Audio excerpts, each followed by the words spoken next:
Hello student, welcome to my YouTube channel biology all in one. बच्चों, last video में मैंने आपको male reproductive system के बारे में बताया था, जिसमें मैंने आपको स्क्रोटम की स्ट्रक्चर के बारे में, टेस्टिस के बारे में, एपिडिडाइमिस के बारे में, वास डिफरेंस के बारे में, यूरेथ्रा के बारे में, पेनिस के बारे में और मेल रिप्रोडक्टिव सिस्टम में इन्वॉल्व जो 3 असेसरी ग्लैंड थी, एक बार मैं आपको रिकॉल करवा देती हूँ कौन कौन सी ग्लैंड थी। नंबर 1 सेमिनल वेसिकल, जो कि पेयर में प्रेजेंट होती थी। नंबर 2 प्रोस्टेट ग्लैंड, जो कि सिंगली प्रेजेंट होती थी। नंबर 3 कुपर ग्लैंड, जिसको हम बल्बो यूरेथ्रल ग्लैंड भी बोल रहे थे, वो भी पेयर में प्रेजेंट थी। तो इन सारी स्ट्रक्चर्स के बारे में मैंने आपको लास्ट वीडियो में बताया था बच्चों, और आज के इस वीडियो में मैं आपको बताने वाली हूँ कि मेल के अंदर स्पर्म का प्रोडक्शन किस तरह से होता है, किस जगह मेल के अंदर स्पर्म का प्रोडक्शन होता है, मेल में स्पर्म प्रोडक्शन कब इनिशिएट होता है और कब मेल के अंदर स्पर्म प्रोडक्शन जो है वो स्टॉप हो जाता है। और इसके साथ ही बच्चों, आज के इस वीडियो में हम बात करने वाले हैं हार्मोनल कंट्रोल के बारे में कि हार्मोन जो है वो किस तरह से मेल के अंदर स्पर्म प्रोडक्शन को कंट्रोल करने का काम करते हैं। इन सारी बातों को आज के इस वीडियो में हम डिस्कस करेंगे, क्योंकि ये जितने भी टॉपिक हैं बच्चों, ये आपके एग्जाम के पॉइंट ऑफ व्यू से बहुत ज़्यादा इंपॉर्टेंट है और हर बार इससे रिलेटेड क्वेश्चन जो हैं वो आपके एग्जाम में पूछे जाते हैं। तो चलो स्टार्ट करते हैं आज के इस वीडियो को। और सबसे पहले हम बात करते हैं बच्चों कि मेल के अंदर स्पर्म प्रोडक्शन जो है वो कब इनिशिएट होता है। मेल के अंदर क्या होता है बच्चों, मेल के अंदर at the stage of puberty, कि जब मेल में प्यूबर्टी आती है ना, मीन्स कौन सी स्टेज होती है प्यूबर्टी, 13 से लेकर 16 साल के बीच की जो एज होती है, इस एज को हम प्यूबर्टी बोलते हैं। तो मेल में जब प्यूबर्टी आती है तो इसी प्यूबर्टी की स्टेज में क्या होता है, मेल के अंदर स्पर्म प्रोडक्शन इनिशिएट होता है। अब आप सोच रहे होंगे ऐसा क्यों होता है कि इसी स्टेज में मेल के अंदर स्पर्म का प्रोडक्शन इनिशिएट होता है, इससे पहले नहीं होता, इसके बाद नहीं होता। तो इसके पीछे क्या रीज़न है बच्चों कि जो प्यूबर्टी स्टेज होती है ना, इस स्टेज में क्या होता है, बहुत सारे हार्मोनल चेंजेस आते हैं। कुछ ऐसे हार्मोन सिक्रीट होते हैं जो इससे पहले सिक्रीट नहीं हो रहे थे, और जब वो हार्मोन सिक्रीट होते हैं ना, तो उन हार्मोन की वजह से क्या होती है, जो रिप्रोडक्टिव स्ट्रक्चर होती है मेल की, वो मैच्योर हो जाती है। और आफ्टर मैच्योरिटी क्या होता है, जब मैच्योर हो जाएगी तभी तो मेल के अंदर स्पर्म प्रोडक्शन इनिशिएट होगा ना। तो जब क्या होता है, वो हार्मोन सिक्रीट होते हैं, उन हार्मोन की वजह से मेल रिप्रोडक्टिव स्ट्रक्चर जो है वो मैच्योर होती है। तो आफ्टर गेनिंग मैच्योरिटी मेल के अंदर क्या होता है, स्पर्म प्रोडक्शन जो है वो इनिशिएट हो जाता है। लेकिन अगर हम बात करें कि मेल के अंदर स्पर्म प्रोडक्शन जो है वो कब स्टॉप होता है, तो बच्चों मेल के अंदर स्पर्म प्रोडक्शन जो है वो कभी भी स्टॉप नहीं होता। मेल जो है through out the life, means अपनी पूरी लाइफ में क्या कर सकते हैं, स्पर्म का प्रोडक्शन करवा सकते हैं। हो सकता है कि मेल के अंदर स्पर्म प्रोडक्शन की कैपेसिटी जो है वो थोड़ी सी कम हो जाए due to deficiency of hormone की। जैसे जैसे एज बढ़ती जाती है तो हार्मोन का प्रोडक्शन जो है वो बच्चों थोड़ा सा कम होने लगता है। तो हो सकता है इस वजह से मेल के अंदर स्पर्म का प्रोडक्शन करने की कैपेसिटी जो है वो थोड़ी सी कम हो जाती है, लेकिन वो अपनी थ्रू आउट दी लाइफ जो है वो स्पर्म का प्रोडक्शन करवा सकते हैं। अब अगर हम बात करें कि किस जगह मेल के अंदर स्पर्म का प्रोडक्शन होता है बच्चों, तो लास्ट वीडियो में मैंने आपको जब मेल रिप्रोडक्टिव स्ट्रक्चर पढ़ाई थी तो मैंने वहां पर आपको टेस्टिस में प्रेजेंट टेस्टिकुलर लोब्यूल के बारे में बताया था। और टेस्टिस के बारे में मैंने क्या कहा था कि टेस्टिस जो होती है वो प्राइमरी सेक्स ऑर्गन होती है। प्राइमरी सेक्स ऑर्गन क्या होते हैं बच्चों, प्राइमरी सेक्स ऑर्गन वो ऑर्गन होते हैं जहां पर स्पर्म का प्रोडक्शन हो, या फिर जहां से male sex hormone testosterone hormone secrete हो। उस जगह को, उस ऑर्गन को हम क्या बोल रहे थे, प्राइमरी सेक्स ऑर्गन बोल रहे थे। तो इसका मतलब तो यही है ना कि टेस्टिस के अंदर ही क्या होता होगा, स्पर्म का प्रोडक्शन होता होगा। जी हाँ, तो जो टेस्टिस होती है, टेस्टिस के अंदर ही स्पर्म का प्रोडक्शन होता है। अब टेस्टिस के अंदर किस जगह स्पर्म का प्रोडक्शन होता है, तो आपको याद होगा बच्चों कि मैंने आपको बताया था कि जो टेस्टिस होती है, एक टेस्टिस के अंदर 200 से 300 टेस्टिकुलर लोब्यूल प्रेजेंट होते हैं। और हर टेस्टिकुलर लोब्यूल के अंदर क्या प्रेजेंट थे, हर टेस्टिकुलर लोब्यूल के अंदर 2 से 3 सेमनीफेरस ट्यूब्यूल प्रेजेंट होते थे, ट्यूब लाइक स्ट्रक्चर प्रेजेंट होती थी। और जो सेमनीफेरस ट्यूब्यूल होते हैं ना बच्चों, उन्हीं सेमनीफेरस ट्यूब्यूल के अंदर क्या होता है, स्पर्म का प्रोडक्शन होता है। यहाँ ये मैंने टेस्टिस का ना टीएस बनाया हुआ है, ट्रांसफर सेक्शन बनाया हुआ है, ताकि इस बात को मैं आपको अच्छे से समझा पाऊँ। तो अगर आप टेस्टिस के टीएस को देखोगे ना बच्चों, तो टेस्टिस के टीएस को जब हम देखते हैं तो वहां पर हमें क्या दिखता है, सेमनीफेरस ट्यूब्यूल का टीएस दिखता है। ट्यूब लाइक स्ट्रक्चर है। जब आप किसी ट्यूब लाइक स्ट्रक्चर को ऐसे करके कट करते हैं तो वो आपको कैसे दिखती है, इस शेप में दिखेगी। तो ये क्या है, ये सेमनीफेरस ट्यूब्यूल का टीएस है। और अगर हम सेमनीफेरस ट्यूब्यूल के टीएस को देखें बच्चों, तो जो सेमनीफेरस ट्यूब्यूल का टीएस होता है ना, उसकी जो इनर लाइनिंग होती है वो दो तरह की सेल की बनी होती है। इसमें आपको दो तरह की सेल दिख रही है, एक आपको क्यूब की शेप की सेल दिख रही है जिसको हम क्यूबॉइडल एपिथेलियल सेल बोलते हैं, और दूसरी आपको पिरामिड शेप की सेल दिख रही है जिनको हम क्या बोलते हैं, सर्टोली सेल बोलते हैं। तो मेनली इन दो सेल से क्या बनी होती है, सेमनीफेरस ट्यूब्यूल की इनर लाइनिंग बनी होती है, और इस लाइनिंग में प्रेजेंट जो ये क्यूबॉइडल जर्मिनल एपिथेलियल सेल होती है ना, ये क्यूबॉइडल जर्मिनल एपिथेलियल सेल के अंदर ही क्या होता है, मियोटिक डिवीजन होता है। और थ्रू मियोसिस, मियोटिक डिवीजन क्या होता है बच्चों, मैं आपको बार बार बताती हूँ इस बात को कि जो मियोटिक डिवीजन होता है वो एक तरह का रिडक्शनल डिवीजन होता है, जो कि क्या करता है, क्रोमोसोम नंबर को हाफ कर देता है। और क्रोमोसोम नंबर का हाफ होना ना बहुत ज़्यादा जरूरी होता है for the formation of gamete. Gamete की फॉर्मेशन के लिए बहुत ज़्यादा जरूरी होता है। गैमेटोजेनेसिस के लिए क्यों इंपॉर्टेंट होता है, क्योंकि हम कैसे होते हैं, डिप्लॉइड ऑर्गेनिज्म है। तो अगर हमारी सेल से डायरेक्ट गैमेट बन जाएगा तो गैमेट कैसे होंगे, डिप्लॉइड होंगे। मीन्स हमारा गैमेट में कैसा बनेगा, 2n, एग भी 2n बनेगा और स्पर्म भी 2n बनेगा। तो जब ये दोनों फर्टिलाइज करेंगे, आफ्टर फर्टिलाइजेशन जो ऑफस्प्रिंग बनेगा वो कैसा हो जाएगा, 4n। ये तो एबनॉर्मल हो गया और ऐसा नहीं होना चाहिए। तो इसलिए क्या करा जाता है बच्चों कि जब भी गैमेटोजेनेसिस होती है तो कौन सा डिवीजन होता है, मियोटिक डिवीजन होता है। ये मियोटिक डिवीजन क्या काम करता है, ये मियोटिक डिवीजन जो होता है ना वो क्रोमोसोम नंबर को हाफ कर देता है। हाफ कर देता है मतलब कि नॉर्मल जो हमारी सोमैटिक सेल होती है, जो हमारी जर्म सेल होती है, नॉर्मल जो होती है वो कैसी होती है, डिप्लॉइड होती हैं। तो जब इन सेल के अंदर मियोटिक डिवीजन हो जाता है तो मियोटिक डिवीजन से जो गैमेट बनते हैं वो कैसे होते हैं, हैप्लॉइड। और जब दो हैप्लॉइड गैमेट फ्यूज करते हैं, मीन्स दो हैप्लॉइड गैमेट का मतलब है कैसे कि लाइक n+n, दो हैप्लॉइड गैमेट फ्यूज करते हैं तो जो प्रोजेनी बनती है, जो ऑफस्प्रिंग बनता है वो कैसा होता है, डिप्लॉइड। लाइक अदर सेल्स, उनके अंदर जो सेल्स होंगी, जो ऑफस्प्रिंग बन रहा है उसके अंदर जो सेल बनेंगी वो कैसी होंगी, डिप्लॉइड बनेंगी। जैसा कि नॉर्मल बॉडी सेल है जो कि नॉर्मल पर्सन में प्रेजेंट है, जो पेरेंट में प्रेजेंट है। तो ये तो एक नॉर्मल चीज होगी। तो इसलिए क्या होता है बच्चों कि जब भी गैमेटोजेनेसिस होनी होती है तो गैमेटोजेनेसिस के टाइम पर क्या होता है, हमेशा मियोटिक डिवीजन होता है, और थ्रू मियोटिक डिवीजन गैमेट की फॉर्मेशन होती है। और जो गैमेट बनते हैं ना वो कैसे होते हैं, हैप्लॉइड नेचर के होते हैं। तो यहाँ पर वही होता है बच्चों कि ये जो क्यूबॉइडल जर्मिनल एपिथेलियल सेल होती है ना, तो स्पर्म प्रोडक्शन के टाइम पर, जिस टाइम स्पर्म बनना होता है इनसे, तो इन सेलों के अंदर मियोटिक डिवीजन होता है, और मियोटिक डिवीजन की वजह से डिप्लॉइड जर्मिनल एपिथेलियल सेल से हैप्लॉइड स्पर्म की प्रोडक्शन होता है। और जबकि इस सेमनीफेरस ट्यूब्यूल में प्रेजेंट जो दूसरी सेल हैं, जिनको मैंने आपको बताया कि जो पिरामिड शेप की सेल हैं, जिनको हम सर्टोली सेल बोल रहे हैं, ये सर्टोली सेल क्या काम करती हैं, ये सर्टोली सेल जो होती है ना, स्पर्म जो बन रहे स्पर्म होते हैं उन स्पर्म को नरिश करने का काम करती हैं, उन स्पर्म को एनर्जी प्रोवाइड करती हैं।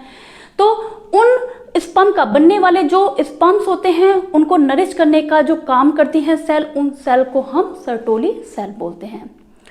आगे इसके बारे में बच्चों मैं आपको और भी डिटेल में बता दूंगी कि जो सर्टोली सेल होते हैं ना, एक्चुअल में जब क्या होता है, जो स्पर्म बनता है, स्पर्म के बनने के टाइम पर स्पर्म में कुछ मेटामॉर्फोसिस होती है, कुछ चेंजेस आते हैं, ठीक है। मीन्स स्पर्म जो है वो किस तरह से बनता है यहाँ पर मैं आपको बताऊंगी। तो जो इसमें ये जो मेटामॉर्फोसिस वाला स्टेप होता है ना बच्चों, तो इसमें क्या होता है, कुछ अमाउंट ऑफ जो साइटोप्लाज्म होता है ना, उसको ये सर्टोली सेल जो होती है वो कंज्यूम कर लेती हैं, जिसकी वजह से इसकी मॉर्फोलॉजी में चेंज आ पाता है, ये सर्कुलर शेप से टेडपोल शेप में कन्वर्ट हो पाता है। तो इस तरह से ये सर्टोली सेल जो है वो काम करती हैं। स्पर्मेटोजेनेसिस को करवाने के लिए ये एक प्रोटीन सब्सटेंस सिक्रीट करती है जिसको हम क्या बोलते हैं, एंड्रोजन बाइंडिंग प्रोटीन बोलते हैं। और वही एंड्रोजन बाइंडिंग प्रोटीन जो होती है ना बच्चों, वो स्पर्मेटोजेनेसिस को इनिशिएट करवाती है, स्पर्मेटोजेनेसिस को कंट्रोल करने का काम करती है। तो सर्टोली सेल जो है वो बहुत इंपॉर्टेंट रोल प्ले करती है स्पर्मेटोजेनेसिस में, स्पर्म की फॉर्मेशन करवाने में। अब हम यहाँ पर बात कर लेते हैं बच्चों, ये तो मैंने आपको इसका डायग्राम बता दिया कि इस तरह से क्या होता है, सेमनीफेरस ट्यूब्यूल बना होता है। सेमनीफेरस ट्यूब्यूल के अंदर दो तरह की सेल प्रेजेंट होती हैं। कौन कौन सी सेल होती हैं, क्यूबॉइडल जर्मिनल एपिथेलियल सेल होती हैं, जिनमें मियोटिक डिवीजन होता है और थ्रो मियोटिक डिवीजन वो किसका प्रोडक्शन करवाती है, स्पर्म का प्रोडक्शन करवाती है। और जो भी स्पर्म बनते हैं ना, उनको क्या करा जाता है, सेमनीफेरस ट्यूब्यूल की जो कैविटी होती है, ये कैविटी है, अंदर खाली स्पेस जो होता है उसके अंदर डाल दिया जाता है। और ये सर्टोली सेल क्या काम करती है, बनने वाले जो स्पर्म होते हैं उनको नरिश करने का काम करती है। इसके अलावा क्या होता है बच्चों, जो 2 सेमनीफेरस ट्यूब्यूल प्रेजेंट होते हैं टेस्टिकुलर लोब्यूल में प्रेजेंट, जो 2 सेमनीफेरस ट्यूब्यूल होते हैं, उन 2 सेमनीफेरस ट्यूब्यूल के बीच में कुछ special type of cell present होती है। उन स्पेशल टाइप ऑफ सेल को हम क्या बोलते हैं, इंटरस्टिशियल सेल, या फिर इनको हम लेडिक सेल बोलते हैं। और ये जो इंटरस्टिशियल सेल और लेडिक सेल होती है ना, इसी सेल से मेल सेक्स हार्मोन, जिसको हम टेस्टोस्टेरोन हार्मोन बोलते हैं, वो सिक्रीट होता है। तो यहाँ पर इस पूरी स्ट्रक्चर के बारे में बच्चों मैंने आपको डिटेल में बता दिया है। और अब हम जान लेते हैं कि किस तरह से क्यूबॉइडल जर्मिनल एपिथेलियल सेल से स्पर्म का प्रोडक्शन होता है। और स्पर्म के प्रोडक्शन को हम क्या कहते हैं, स्पर्मेटोजेनेसिस। स्पर्म की फॉर्मेशन को स्पर्मेटोजेनेसिस बोलते हैं। तो अब हम बात करते हैं कि स्पर्मेटोजेनेसिस किस तरह से होती है बच्चों, कि जो सबसे पहले हम यहाँ से देखते हैं कि जो जर्मिनल एपिथेलियल सेल होती है, क्यूबॉइडल जर्मिनल एपिथेलियल सेल, सबसे पहले वो क्या करती है, अपने अंदर कौन सा डिवीजन करती है, माइटोटिक डिवीजन। माइटोटिक डिवीजन जो होता है ना, वो एक इक्वेशनल डिवीजन होता है, जिसमें क्या होता है, केवल नंबर ऑफ सेल बढ़ता है, नंबर ऑफ सेल बढ़ता है और क्रोमोसोम नंबर जो है वो सेम रहता है। तो यहाँ पर आप देखो कि जो ह्यूमंस होते हैं, ह्यूमंस कैसे होते हैं, डिप्लॉइड होते हैं, और हमारे अंदर कितने क्रोमोसोम प्रेजेंट होते हैं, 46 क्रोमोसोम। डिप्लॉइड का मतलब है 2-2 के जोड़े में क्रोमोसोम जो है वो प्रेजेंट होते हैं। Total 23 pair of chromosome present होते हैं। 23 पेयर का मतलब है 46 क्रोमोसोम हमारी एक सिंगल सेल में प्रेजेंट होते हैं। तो जो क्यूबॉइडल जर्मिनल एपिथेलियल सेल होती है, उसके अंदर 46 क्रोमोसोम प्रेजेंट है। सबसे पहले ये जो क्यूबॉइडल जर्मिनल एपिथेलियल सेल होती है ना, वो खुद के अंदर माइटोटिक डिवीजन करती है और माइटोटिकली डिवाइड करके क्या करती है, बहुत सारी सेल बना देती है। ये बहुत सारी सेल जो है यहाँ पर इसने बना दी है बच्चों। और हर सेल के अंदर क्रोमोसोम नंबर क्या है, सेम। क्रोमोसोम नंबर जो है वो कम नहीं होता, सेम रहता है माइटोटिक डिवीजन में। जबकि मियोटिक डिवीजन में क्या हो जाता है, क्रोमोसोम नंबर हाफ हो जाता है। तो यहाँ पर देखो जितनी भी इससे बनने वाली सेल हैं वो सब क्या है, सेम नंबर ऑफ क्रोमोसोम सारी सेलों के अंदर प्रेजेंट है। अब ये जो सेल होती है ना बच्चों, जो डिवाइड कर रही हैं, इन सेल को हम क्या बोलते हैं, स्पर्मेटोगोनिया बोलते हैं, या इसको हम बोलते हैं स्पर्म मदर सेल। क्योंकि इन्हीं में से कुछ सेल जो होती हैं, जो डिवाइड करके सेल बनी हैं, इन्हीं में से कुछ सेल ऐसी होती हैं जो क्या करने लगती हैं, आगे चलकर ना स्पर्म की फॉर्मेशन करवाने का काम करती हैं। तो जो सेल क्या करेगी, आगे चलकर स्पर्म की फॉर्मेशन करवाएगी, उस सेल को हम क्या बोलेंगे, क्यूबॉइडल जर्मिनल एपिथेलियल सेल की उस सेल को हम क्या बोलेंगे, स्पर्म मदर सेल या फिर स्पर्मेटोगोनिया बोलेंगे। जैसे मैंने आपको बताया बच्चों कि जर्मिनल एपिथेलियल ने यहाँ पर डिवाइड करके बहुत सारी सेलें बना दी, लेकिन ये सारी सेलें जो है ना, वो स्पर्म का प्रोडक्शन नहीं करवा रही हैं।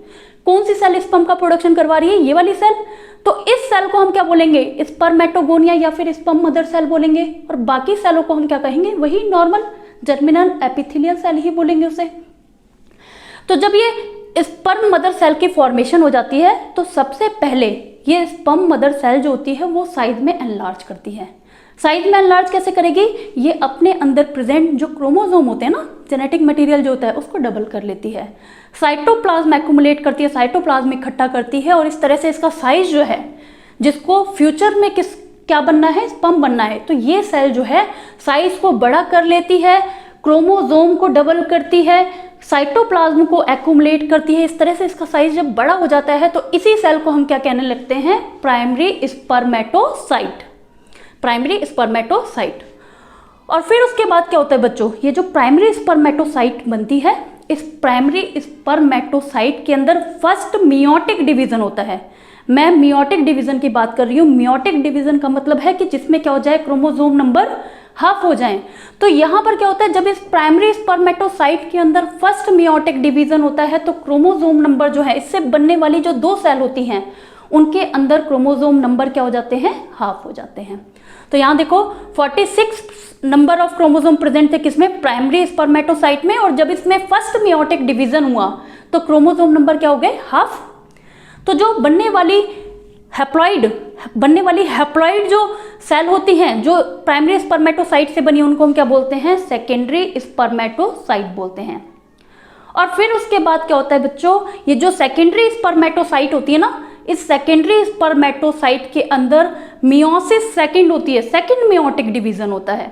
और जब इसमें सेकंड मियोटिक डिवीजन होता है ना, तो इससे 4 सेल की फॉर्मेशन होती है। मियोसिस के बारे में आपने पढ़ा है ना बच्चों कि मियोसिस जो होती है वो 2 स्टेप में कंप्लीट होती है। मीन्स मियोसिस में 2 बार होता है डिवीजन, मियोसिस फर्स्ट और मियोसिस सेकंड। जो मियोसिस फर्स्ट होती है ना, वो एक्चुअल में रिडक्शनल डिवीजन होती है, क्योंकि मियोसिस फर्स्ट में ही क्रोमोसोम नंबर हाफ हो जाते हैं। लेकिन मियोसिस सेकंड जो होती है ना, वो रिडक्शनल डिवीजन नहीं होती, वो लाइक अ माइटोटिक डिवीजन, इक्वेशनल डिवीजन होती है। अब देखो, जैसे फर्स्ट मियोसिस में क्या हुआ, क्रोमोसोम नंबर हाफ हो गए, तो एक्चुअल में तो इसी फेज में क्या हुआ है, इसी डिवीजन में क्या हुआ है, क्रोमोसोम नंबर हाफ हुए। लेकिन अगर हम बात करें मियोसिस सेकंड की, तो मियोसिस फर्स्ट वाली सेल से अगर हम सेकंड वाली को मैच करें तो सेम नंबर ऑफ क्रोमोसोम है। तो मियोसिस सेकंड जो होती है ना, वो इक्वेशनल होती है, वो रिडक्शनल नहीं होती, लाइक माइटोटिक डिवीजन ही होता है उसमें। फिर क्या होता है, जब इस सेकेंडरी स्पर्मेटोसाइट में मियोसिस सेकंड होती है, सेकंड मियोटिक डिवीजन होता है, तो 4 स्पर्मेटिड्स की फॉर्मेशन होती है। स्पर्मेटिड्स कैसे होते हैं, जो कि हैप्लॉइड होते हैं, लेकिन उनकी शेप कैसी होती है, सर्कुलर, ओवल सर्कुलर शेप के होते हैं। तो जो बनने वाली स्ट्रक्चर होती है उनको हम क्या बोलते हैं, स्पर्मेटिड्स बोलते हैं। और आफ्टर जब ये क्या होता है, स्पर्मेटिड बन जाते हैं, तो इन स्पर्मेटिड की मॉर्फोलॉजी में कुछ चेंज आता है, जिसको हम बोलते हैं मेटामॉर्फोसिस, कि इनकी मॉर्फोलॉजी में कुछ ऐसा चेंज आएगा जिसकी वजह से क्या होता है, ये सर्कुलर शेप से ना एक टैडपोल शेप में कन्वर्ट हो जाते हैं। और ये जो टैडपोल शेप स्ट्रक्चर बनती है, इस टैडपोल शेप स्ट्रक्चर को ही हम स्पर्म या फिर स्पर्मेटोजुआ बोलते हैं। तो इस तरह से क्या होता है बच्चों, ये स्पर्मेटोजेनेसिस होती है। ये सारी बातें मैंने आपको बता दी हैं। अगर मैं आपको स्टेप वाइज बताऊं बच्चों, तो जब क्या हो रहा था, ये cuboidal germinal epithelial cell mitotically divide करके अपना नंबर बढ़ा रही थी, तो उस फेज को हम इसका क्या बोलते हैं, मल्टीप्लिकेशन फेज बोलते हैं। यहाँ से देखो मैंने मार्क करा हुआ है कि यहाँ से यहाँ तक का जो फेज था, जिसमें केवल ये क्या कर रही थी, अपने नंबर को बढ़ा रही थी, उस फेज को हमने क्या बोल दिया था, मल्टीप्लिकेशन फेज बोल दिया था। फिर उसके बाद क्या होता है बच्चों, ग्रोथ फेज। ग्रोथ फेज क्या होता है, जिसमें से क्या होता है, कुछ स्पर्मेटोगोनिया जो होती हैं, मीन्स बहुत सारी स्पर्मेटोगोनिया यहाँ पर बनती है, उनमें से केवल कुछ ही स्पर्मेटोगोनिया जो होती हैं वो साइज में एनलार्ज करती हैं। कैसे एनलार्ज करती हैं, वो जेनेटिक मटेरियल को डबल करती हैं, साइटोप्लाज्म को खुद के अंदर एक्यूमुलेट करती हैं, इस तरह से उनका साइज जो है वो बड़ा हो जाता है। तो इस फेज को हम क्या बोलते हैं, जिसमें से क्या हुआ है, ये जो स्पर्म मदर सेल जो है, ये वाली जो स्पर्मेटोगोनिया स्पर्म मदर सेल जो है वो साइज में बड़ी हो जा रही है। ग्रोथ फेज, इस फेज को हम क्या बोलेंगे, ग्रोथ फेज, की वो ग्रो कर रही है। फिर आफ्टर ग्रोथ फेज कौन सा फेज आता है बच्चों, मैच्योरेशन फेज आता है। मैच्योरेशन में क्या होते हैं, मियोटिक डिवीजन होते हैं। फर्स्ट मियोटिक डिवीजन होता है, सेकंड मियोटिक डिवीजन होता है, और आफ्टर सेकंड मियोटिक डिवीजन क्या बनते हैं, स्पर्मेटिड जो बनते हैं। इन स्पर्मेटिड में मेटामॉर्फोसिस होती है, इनकी मॉर्फोलॉजी जो है वो चेंज होती है, ये स्पेरिकल शेप से टैडपोल शेप में कन्वर्ट हो जाते हैं। तो इस पूरे फेज को हम क्या बोलते हैं, मैच्योरेशन फेज बोलते हैं। तो इस तरह से इन तीनों फेज के थ्रू जो है वो मेल के अंदर स्पर्मेटोजेनेसिस होती है, स्पर्म की फॉर्मेशन होती है। एक बात बच्चों रह गई यहाँ पर कि जो स्पर्मेटिड बनते हैं ना, इन स्पर्मेटिड में जब क्या होती है, मेटामॉर्फोसिस होती है, मीन्स इनकी मॉर्फोलॉजी जब चेंज होती है, तो इस प्रोसेस को हम एक नाम दे देते हैं जिसको हम स्पर्मियोजेनेसिस बोलते हैं।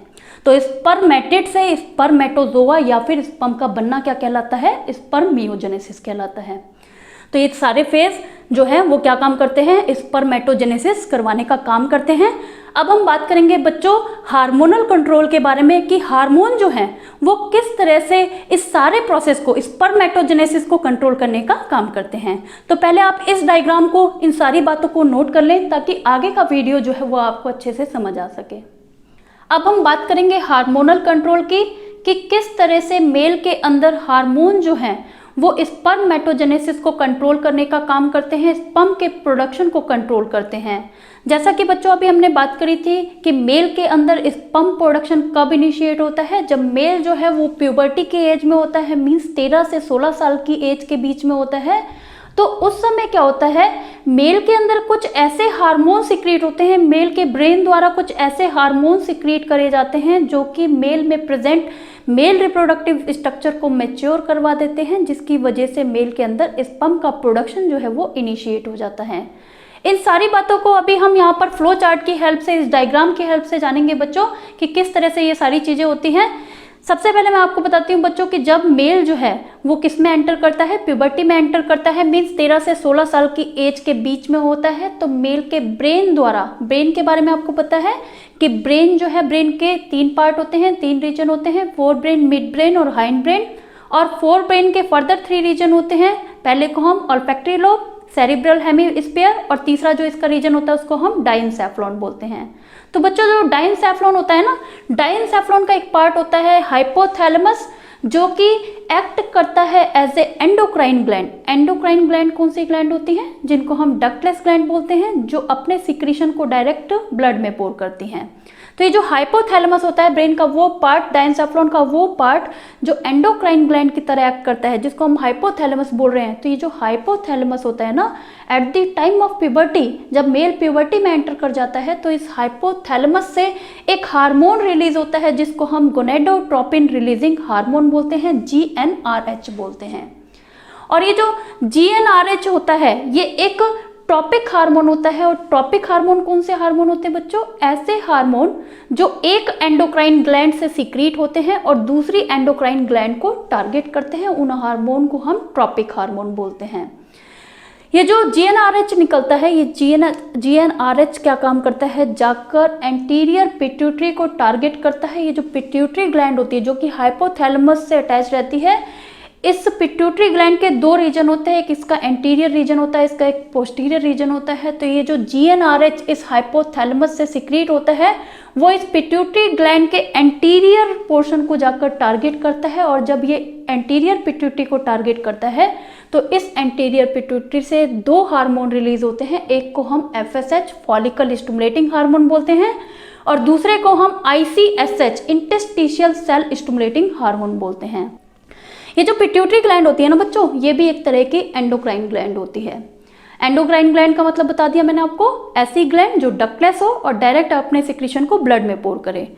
तो यहाँ पर ये जो GnRH होता है ना, गोनेडोट्रोपिन रिलीजिंग हार्मोन, ये एक ट्रॉपिक हार्मोन होता है, क्योंकि जो हाइपोथैलेमस है वो भी एक एंडोक्राइन ग्लैंड है, पिट्यूटरी ग्लैंड जो है वो भी एक एंडोक्राइन ग्लैंड है। तो एक एंडोक्राइन ग्लैंड से निकलता है और दूसरी एंडोक्राइन ग्लैंड को ये टारगेट करता है। तो जब ये एंटीरियर पिट्यूटरी को टारगेट करता है तो एंटीरियर पिट्यूटरी से ये दोनों हार्मोन निकलते हैं, FSH और ICSH। और जब ये दोनों हार्मोन निकलते हैं ना बच्चों, तो क्या होता है, इनमें से ये जो FSH हार्मोन होता है, फॉलिकल स्टिमुलेटिंग हार्मोन, ये क्या करता है, टेस्टीज में जाकर, टेस्टीज में प्रेजेंट जो सेमनीफेरस ट्यूब्यूल थे, टेस्टिकुलर लोब्यूल में सेमनीफेरस ट्यूब्यूल प्रेजेंट होते हैं, तो सेमनीफेरस ट्यूब्यूल में एंटर कर जाता है। और सेमनीफेरस ट्यूब्यूल में प्रेजेंट ये जो सर्टोली सेल होती है ना, सेमनीफेरस ट्यूब्यूल के डायग्राम के बारे में अभी मैंने आपको बताया था कि सेमनीफेरस ट्यूब्यूल में 2 तरह की सेल होती हैं, एक क्यूबॉइडल जर्मिनल एपिथेलियल सेल होती हैं और दूसरी जो पिरामिड शेप की सेल होती है उनको हमने क्या कहा था, सर्टोली सेल कहा था। तो ये FSH क्या काम करता है बच्चों, ये FSH जो है ना वो जाकर इन सर्टोली सेल को टारगेट करता है और इन सर्टोली सेल से एक प्रोटीन बनवाता है जिसको हम androgen binding protein means ABP बोलते हैं। और ये जो एंड्रोजन बाइंडिंग प्रोटीन इस सर्टोली सेल से बनती है, वो एंड्रोजन बाइंडिंग प्रोटीन क्या करती है, इन जर्मिनल एपिथेलियल सेल को टारगेट करती है, इन जर्मिनल एपिथेलियल सेल को स्टिमुलेट करती है कि ये स्पर्म का प्रोडक्शन करवाए, मींस स्पर्मेटोजेनेसिस के लिए ये जर्मिनल एपिथेलियल सेल को स्टिमुलेट करती है। और इस तरह से इन जर्मिनल एपिथेलियल सेल से at the time of puberty sperm का प्रोडक्शन जो है वो हो पाता है। यहाँ इन बातों को बच्चों मैंने फ्लो चार्ट की हेल्प से बताया हुआ है कि हाइपोथैलेमस पार्ट ऑफ ब्रेन, उससे क्या निकलेगा, GnRH रिलीज होगा और वो GnRH क्या करेगा, जाकर पिट्यूटरी ग्लैंड को स्टिमुलेट करेगा। और जब एंटीरियर पिट्यूटरी स्टिमुलेट होगी तो एंटीरियर पिट्यूटरी से 2 हार्मोन निकलेंगे जिसको हम FSH फॉलिकल स्टिमुलेटिंग हार्मोन बोलेंगे और दूसरे को हमने क्या बोला, ICSH interstitial cell stimulating hormone. इसमें से जो FSH निकलता है वो सेमनीफेरस ट्यूब्यूल में प्रेजेंट सर्टोली सेल को टारगेट करता है और इन सर्टोली सेल से ABP बनवाता है, एंड्रोजन बाइंडिंग प्रोटीन बनवाता है और वो एंड्रोजन बाइंडिंग प्रोटीन क्या करती है, इन सेमिनिफेरस ट्यूब्यूल में प्रेजेंट जो जर्मिनल एपिथेलियल सेल होती है उनको टारगेट करती है। और जब ये जर्मिनल एपिथेलियल सेल जो है वो टारगेट होती हैं, स्टिमुलेट होती हैं, तो ये क्या काम करती हैं, स्पर्म का प्रोडक्शन करवाती है, मीन्स स्पर्मेटोजेनेसिस को करने का काम करती हैं। साथ ही क्या होता है बच्चों, कोई भी जो सेल होती है ना उसके पास पॉजिटिव फीडबैक के साथ साथ अपना एक नेगेटिव फीडबैक भी होता है। नेगेटिव फीडबैक क्या होता है कि जब किसी प्रोडक्ट की कंसंट्रेशन सेल के अंदर ज़्यादा हो जाती है ना, तो वही प्रोडक्ट क्या करता है, अपनी फॉर्मेशन को खुद ही स्टॉप करवाता है। तो इस प्रोसेस को हम नेगेटिव फीडबैक बोलते हैं कि जब कभी क्या होता है, सर्टोली सेल से एबीपी जो बन रहा है वो बहुत ज़्यादा बन जाता है और एबीपी की कंसंट्रेशन, एंड्रोजन बाइंडिंग प्रोटीन की कंसंट्रेशन बहुत ज़्यादा हो जाती है। तो ऐसी कंडीशन में क्या होता है, ये सर्टोली सेल जो है ना वो एक और प्रोटीन बनाने लगती हैं जिसको हम इनिबिन प्रोटीन बोलते हैं। और ये जो इनिबिन बनता है वो एंटीरियर पिट्यूटरी को जाकर इनिबिट करता है ताकि इंटीरियर पिट्यूटरी से एफएसएच का प्रोडक्शन स्टॉप हो पाए, या फिर क्या करता है डायरेक्टली जाकर हाइपोथैलेमस को इनिबिट करता है ताकि हाइपोथैलेमस से जो जीएनआरएच बन रहा है उसका प्रोडक्शन स्टॉप हो जाए। इस तरह से ये इसके पास अपना नेगेटिव और पॉजिटिव दोनों फीडबैक होते हैं। इसके अलावा जो एंटीरियर पिट्यूटरी से दूसरा हार्मोन निकलता है जिसको हम ICSH बोलते हैं, इंटेस्टिशियल सेल स्टिमुलेटिंग हार्मोन बोलते हैं। ये इंटेस्टिशियल सेल स्टिमुलेटिंग हार्मोन क्या करता है, दो सेमिनिफेरस ट्यूब्यूल के बीच में प्रेजेंट जो इंटेस्टिशियल सेल होती है जिनको हम लेडिक सेल भी बोलते हैं, इन इंटेस्टिशियल सेल को जाकर स्टिमुलेट करता है। और जब ये सेल स्टिमुलेट होती हैं तो इन्हीं सेल से मेल सेक्स हार्मोन जिसको हम क्या बोलते हैं, टेस्टोस्टेरोन हार्मोन बोलते हैं, वो सिक्रीट होता है। ये सारा काम कब हो रहा है, at the time of puberty. जब प्यूबर्टी आई तो प्यूबर्टी के टाइम पर ये सारे काम चल रहे हैं। टेस्टोस्टेरोन हार्मोन का प्रोडक्शन होने लग जाता है मेल के अंदर, और जब ये टेस्टोस्टेरोन हार्मोन प्रोड्यूस होता है ना बच्चों मेल में, तो क्या होता है, जितने भी सेकेंडरी सेक्स ऑर्गन होते हैं मेल के, सेकेंडरी सेक्स ऑर्गन मैंने आपको बताया था कौन कौन से सेकेंडरी सेक्स ऑर्गन होते हैं बच्चों, लाइक जैसे एपिडिडाइमिस हो गया, एपिडिडाइमिस के बाद तुम्हारा वास डिफरेंस हो गया, वास डिफरेंस के बाद सेमिनल वेसिकल होगी, प्रोस्टेट ग्लैंड होगी, कूपर्स ग्लैंड होगी, इसके अलावा जो पेनिस होता है, ये सारे क्या है, सेकेंडरी सेक्स ऑर्गन। तो जब टेस्टोस्टेरोन का सिक्रीशन होता है मेल के अंदर at the time of puberty, तो मेल के अंदर क्या होता है, जितने भी सेकेंडरी सेक्स ऑर्गन होते हैं ना उनमें मेच्योरिटी आती है, उनका साइज जो है वो बड़ा होने लगता है, पेनिस का साइज लाइक बड़ा होने लगता है, स्क्रोटम का साइज बड़ा होने लगता है। तो जितने भी सेकेंडरी सेक्स ऑर्गन होते हैं उनमें ग्रोथ होती है, मैच्योरेशन होता है। इसके अलावा मेल के अंदर एक्सेसरी सेक्स कैरेक्टर डेवलप होते हैं, लाइक जैसे बियर्ड आने लगती है, मॉस्टेचेस आने लगते हैं, मस्कुलर होने लग जाते हैं मेल, वॉइस जो है वो थोड़ी सी चेंज होने लग जाती है। तो ये सारे फीचर जो है वो मेल के अंदर दिखने लगते हैं। इस तरह से हार्मोन जो है वो मेल के अंदर स्पर्म की प्रोडक्शन को कंट्रोल करने का काम करता है, स्पर्म प्रोडक्शन को इनिशिएट करवाता है। आई होप दोस्तों आपको ये वीडियो समझ आया है। अगर इससे रिलेटेड आपकी कोई भी क्वेरी है तो आप मुझसे कमेंट के थ्रू पूछ सकते हैं, और अगर आपको ये वीडियो समझ आया है तो इस वीडियो को लाइक और शेयर करें और हमारे चैनल को सब्सक्राइब करना ना भूलें। Thank you.